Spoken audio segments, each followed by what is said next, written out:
जय मसीह की मेरे मसीह भाई बहनों।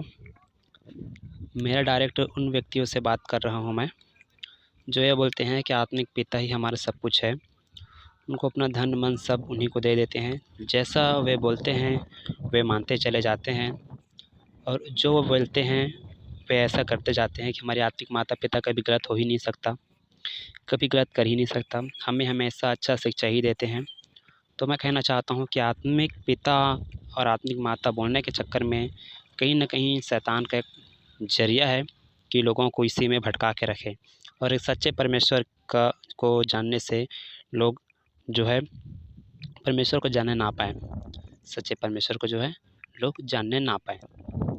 अब समझिए, अब जब किसी को एक पिता कहते हैं, आत्मिक पिता कहते हैं, तो सबसे पहले आप अपने ज़हन में, अपने दिमाग में यह बात डालते हैं कि यह व्यक्ति को मैं आत्मिक पिता कह रहा हूँ, आत्मिक पिता मान रहा हूँ। इसका मतलब है कि ये जो भी बातें करेगा बाइबल से बातें करेगा, जो भी कहेगा वचन से ही बातें करेगा। इसका मतलब है कि ये गलत हो ही नहीं सकता। तो मैं आपको बता देता हूँ, ऐसा कोई भी मनुष्य नहीं है कि इस संसार में परफेक्ट है, ठीक है? कोई परफेक्ट नहीं है। और ख़ास करके आत्मिक पिता बोलने वाले पास्टर, जो पास्टर अपने आप को बुलवाते हैं आत्मिक पिता, मैं कह रहा हूँ उनमें कई सारी बातें उन लोग खुद प्रचार करके जो है समझ पाते हैं कि मैंने गलत प्रचार किया। और मैं इस बात को आपके सामने रख रहा हूँ। एक वचन लिखा है यशायाह 42 में लिखा है, मैं यहोवा हूँ, मेरा नाम यही है, मैं अपनी महिमा दूसरों को नहीं दूंगा, ऐसा प्रभु का वचन कहा है। तो परमेश्वर जब अपनी महिमा किसी दूसरे को देना नहीं चाहता है, किसी मूर्ति को देना नहीं चाहता है, किसी मनुष्य को देना नहीं चाहता है, तो फिर आप क्यों चाहते हैं कि मुझे लोग आत्मिक पिता बोलें? पौलुस की एक बात को लेकर आप इतना ज़्यादा बढ़ा दे रहे हो। पौलुस की बात को अगर मानना है तो पौलुस बहुत सी बातों को त्याग करके अपने जीवन जिया है। आप उस बात को क्यों ध्यान नहीं देते मेरे भाई लोग?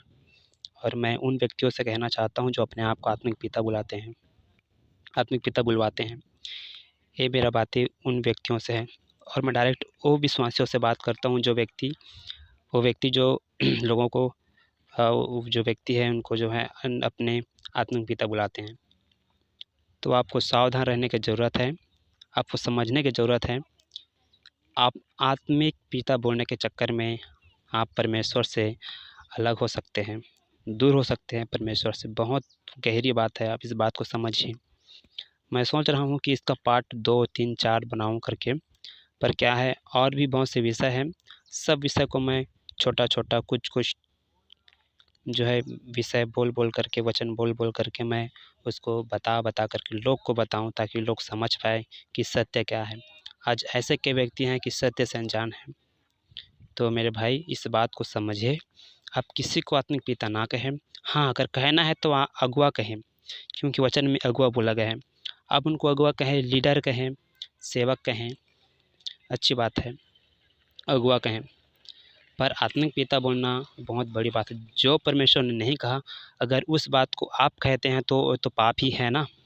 आप सोचिए, अगर परमेश्वर जो कहा है। और हम आपसे एक और क्वेश्चन, मुझे बताइए कि पौलुस कितने बार बोला है कि आत्मिक पिता मुझे बोलो, मतलब पिता मुझे बोलो, सुसमाचार के द्वारा में मुझे पिता बोलो। भाई एक वचन से आप सिद्धांत कैसे बना सकते हो? उन्होंने कई बार बोला है, मैं दिखा दूंगा कि प्रभु में सेवक, प्रभु में सेवक, मेरे भाई भाई भाई, ऐसे बहुत बार कहा है। और एक बार अगर पिता बोल दिया, अब उस बात को इतना हाईलाइट करके बोल रहे हो, क्या उससे एक कौन सी बड़ी बात है? और बाकी बातों को क्यों छोड़ देते हो? तो किसी एक बात में आप सिद्धांत ना बनाएं। इसी बात में लोग गिर जाते हैं और भटक जाते हैं। इसलिए आप अपने जीवन किसी अपने आत्मिक पिताओं को मत दें, क्योंकि वे आपको भटका देंगे। इसीलिए वचन में लिखा है सावधान, प्रभु ने बार बार कहा है सावधान सावधान, फाड़ने वाले भेड़िए आएंगे। तो मैं चाहता हूँ आप समझिए, वचन को समझिए, वचन क्या कहता है वैसा कीजिए। तो आप समझ में आया होगा। आप सबको जय मसीह की। योग्य केवल